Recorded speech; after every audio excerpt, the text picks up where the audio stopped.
आखिरी दावत का रहस्य। शहर के सबसे आलीशान बंगले में संगीत की धुनें गूंज रही थीं। विक्रम अपनी सफलता का जश्न मनाने के लिए एक बड़ी पार्टी दे रहा था, लेकिन उसकी आंखों में एक अजीब सी घबराहट थी। वो बार बार अपनी घड़ी देख रहा था, जैसे किसी का इंतजार कर रहा हो या किसी चीज से डर रहा हो।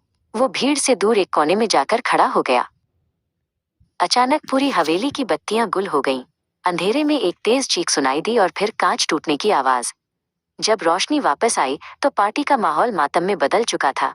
विक्रम जमीन पर बेजान पड़ा था। समीर और रोहन उसे देखकर सन्न रह गए थे। चारों तरफ सन्नाटा छा गया था। कुछ ही देर में सायरन की आवाजें सुनाई दी। सीआईडी की टीम घटनास्थल पर पहुंच गई। एसीपी प्रद्युम्न ने अपने चिर परिचित अंदाज में लाश का मुआयना किया।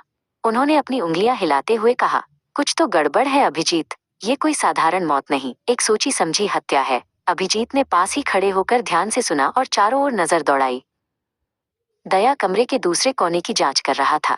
उसने देखा कि बालकनी का दरवाजा अंदर से बंद था, लेकिन वहां की खिड़की का कांच टूटा हुआ था।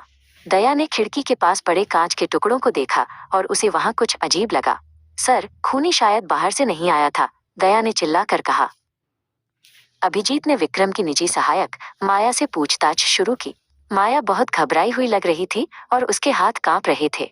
विक्रम सर के बहुत दुश्मन थे, लेकिन आज वो बहुत डरे हुए थे, माया ने फुसफुसाते हुए कहा। अभिजीत ने उसकी आंखों में देखा। उसे शक था कि माया कुछ छिपा रही है। एसीपी प्रद्युम्न को लाश के ठीक नीचे एक छोटी सी चीज मिली।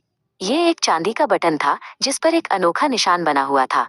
उन्होंने उसे चिमटी से उठाया और रोशनी में घुमाया। ये बटन इस गुत्थी को सुलझाने की चाबी है, उन्होंने धीमे स्वर में कहा। जांच आगे बढ़ी और टीम विक्रम के स्टडी रूम तक पहुंची। दरवाजा लॉक था। एसीपी ने इशारा किया, दया, दरवाजा तोड़ दो। दया ने एक जोरदार किक मारी और दरवाजा एक ही बार में खुल गया। अंदर रोहन पहले से ही कुछ कागजात तलाश रहा था, जो दया को देखकर बुरी तरह चौंक गया। अभिजीत ने सुरक्षा कक्ष के सीसीटीवी फुटेज की जांच की। उन्होंने देखा कि समीर पार्टी के दौरान करीब 10 मिनट तक गायब था। जब अभिजीत ने समीर से इस बारे में पूछा तो उसके पास कोई जवाब नहीं था। समीर के माथे पर पसीना चमक रहा था और वो हकलाने लगा था।